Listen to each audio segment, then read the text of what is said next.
Alright guys, welcome back. So, I've made a little video here. I'm going to call it 5 reasons why a small case is better. So, proof is in the pudding, and what I'm going to do is I'm going to have a little demonstration of what I can get out of this tiny little case. So this is everything is coming out of this case, nothing else. The only thing that I'm doing is sequencing it. It's not going into the computers, there's no Ableton, and I just want to show you how much I can kind of get out of it, you know.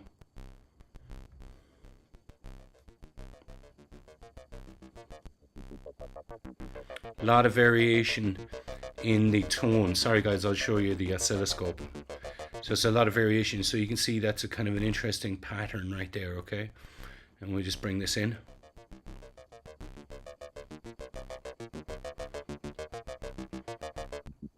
Nice movement.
Not bad.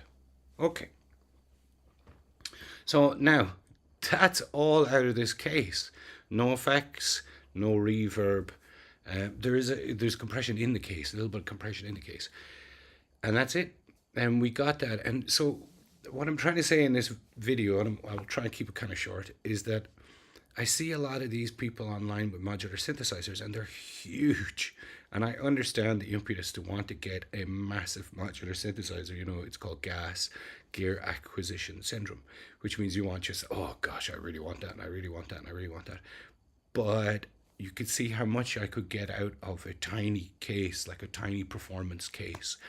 And you really, you know, you want to learn each of these modules. So I'm just going to give you, because we called the video 5 reasons, you know, you proper YouTuber. So I asked the bot to create some reasons for me. Okay, so we'll just look at some of the reasons. All right, I'll actually touch off it so that'll stop. Portability and convenience. This is unbelievably convenient because it just goes out to jack, out straight out. It's incredible. So I actually don't need my headphones for a minute, guys, so I'll just take them off. It's just straight out. It's kind of incredible. That's brilliant. It's tiny and it's powered and it lies flat on a table. It's incredible. So that's it. Yeah, for portability. Quick setup, you know, because it's a small, well, you can do simple things pretty easily on it, you know, to get a quick sound out of it easily. To do, you know, you can see how much spaghetti I have in here. You probably can't actually, but there's a huge amount of cabling going on, and it's a pretty complex patch. So quick setup, I don't know. You have to know what you're doing, but once you get it going, it's incredible.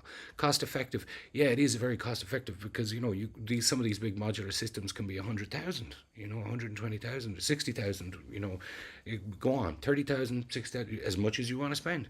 Whereas this, I don't know, you know, maybe two grand in it, maybe less. These oscillators are beautiful, and you know, the mats, I don't know. Maybe probably about 1,500, 1,600, I don't know, I'm not sure. I built them up over the years, bit by bit. None of the modules are bought because of their price tag. So you can see that there's some very affordable modules in there, like the LPG, in with some kind of expensive modules like the oscillator, but there's 2 oscillators in one, so it was cheap for me when I bought it. And the LPG, you know, that's just a top for a filter. It's my favorite filter. So, you know, there's some very cheap. You can't get that chip. I have the old chip, my friends. they've replaced it. Anyways, it doesn't matter. So low cost, yeah. If you know what you're getting, and you have to get the mats, and most of the things that I get have a kind of a Buckler-esque feel to them. Because you can kind of twist them a little bit more. Okay, well, so we'll push on.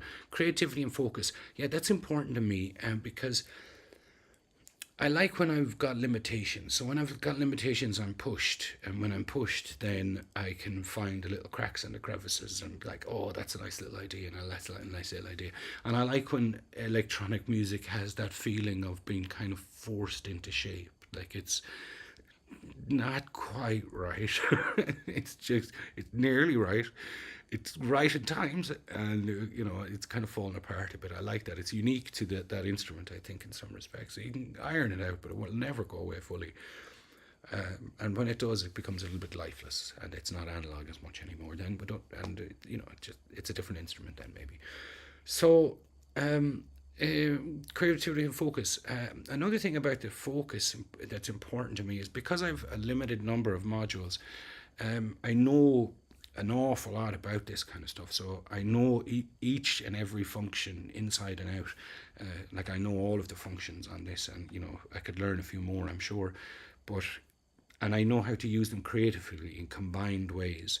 So that's kind of useful for me, because I don't have, if I had a load of modules, which I do have, I've much bigger cases, but I don't like using them. And the reason I don't like using them is because they're too big, and the cables have to stretch too far, and for some reason I can't keep it all in my mind. And that's the most important thing. I can't keep it all in my mind.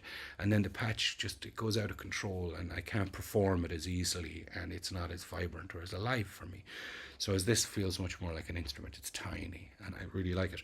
And one of the things that's important to me, it's going to sound strange, but that everything is in my eyeballs. That I can I can look at it and I can see everything that I need to see right there. I like that. It's right in front of me. It's compact.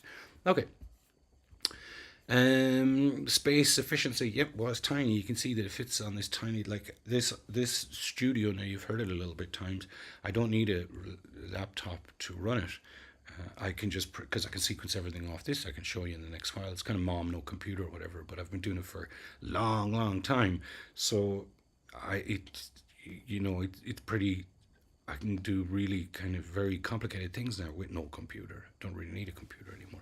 So you can see I've always liked this setup. I remember seeing videos with I think it was Acid CFX crew, and I think it was him. And he had a tiny little table, like 303s are tiny, 606s are tiny, 505s are tiny. You can see some old videos with Daft Punk performing on little school tables, and it's tiny. One of the appeals in electronic music is tiny things. To get a huge sound out of a tiny thing, there's something appealing about that. The bigger the sound out of the tinier the thing, I don't know. It is what it is, isn't it? Decluttered environment. Well, that's true, isn't it? Performance and live use, yeah, because you can see me bombing away there. Now, the problem is, what I would like, and if anybody works at IntelliGel ever sees this video, please just give me another case for free. I'll make videos for you, killer videos. I have really good ideas for videos. But anyways, I love these little cases. I'd just get more and more of these little cases, and I would build instruments rather than just building a giant Monstercase out. Because the giant Monstercases, I'd already know what to do with them, but with it's stuck, it's in a wall. It's very impressive in a studio. If people go around to studios anymore, who knows? Everything's online now. But if you have this a smaller setup, it's so much more portable, and you can do different things with it. You can design different little cases for different things. That's one of the things I really want to get into. So the next bit of money I have, I'll probably get another case. But if IntelliGel, you never know. Someone at IntelliGel might hear this plea. Give me another small case and I'll make a video about granular synthesis and singers. Go on.